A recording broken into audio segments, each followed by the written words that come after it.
Dans quel but avez-vous mis en place sur votre site l'animation de la performance? Alors le but recherché, le premier, c'était de responsabiliser le personnel dans l'atteinte des objectifs fixés, mais également aussi contribuer et aider le management à la prise de décision rapide au travers les différents niveaux de pilotage de la performance. Et comment avez-vous mis en œuvre concrètement ce système?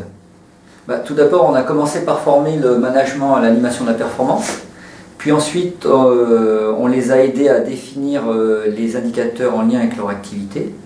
Et après, on les a accompagnés tout au long de la démarche pour déployer cette animation de la performance au sein de leur activité. Il y a l'animation de la performance suivant 3 niveaux.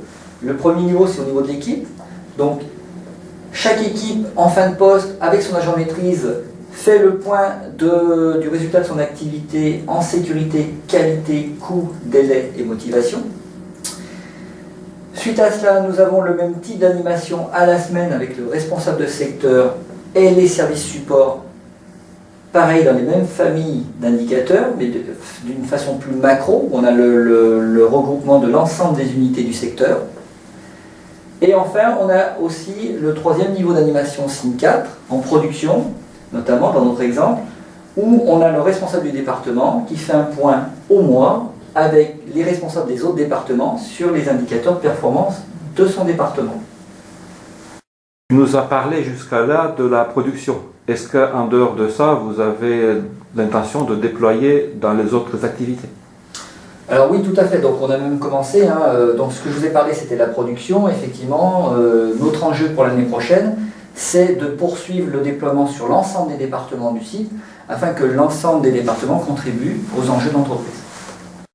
Devant le tableau de SIM 2 d'unité de formulation, donc nous suivons également la performance au niveau des équipes. Par exemple, si je prends l'indicateur sécurité, nous suivons les presque accidents et les soins au poste, et le conducteur à la fin de son poste inscrit le résultat de son poste sur ce type d'indicateur.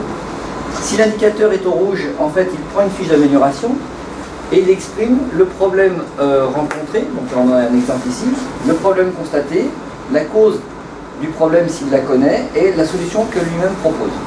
Suite à cela, un débriefing est fait le lendemain par son agent de maîtrise qui récupère la fiche et fait un débriefing avec l'équipe. Et si c'est nécessaire, si c'est jugé nécessaire, une action est lancée. Puis nous avons un suivi visuel du management des actions tout au fil de l'eau. Donc là on voit qu'il y a un certain nombre d'actions qui ont été déjà ancrées. Donc c'est plutôt bon signe et c'est preuve que le management de la performance fonctionne plutôt bien dans cette installation. Voilà. Qu'est-ce que tu as choisi comme exemple pour nous parler du SIM 3? Donc là, nous sommes ici devant le tableau du SIM 3 du laboratoire de contrôle. Donc on retrouve toujours pareil les mêmes principes, nos 5 indicateurs, en sécurité, qualité, coût, délai, motivation. Si on peut prendre un exemple plus concret, par exemple pour le délai, on mesure le nombre de calibrations non réalisées conformément au planning. Donc on a ce chiffre-là. Donc on le mesure à la semaine, puisqu'on est en SIM 3. Et on mesure également le nombre d'arrêts au poste d'analyse. Donc c'est les temps d'arrêt des postes d'analyse. On peut prendre un autre exemple aussi où on mesure la motivation au laboratoire de contrôle, donc conformément à 5 critères qui ont été définis par l'équipe. Si je prends un exemple, le premier critère, c'est maintenance des salles d'autocontrôle réalisées.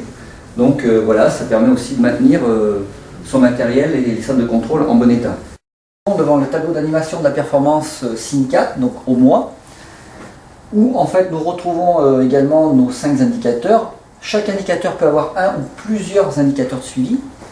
Nous voyons ici l'évolution de ces indicateurs et ici on peut constater également le plan d'action associé à cette animation de la performance.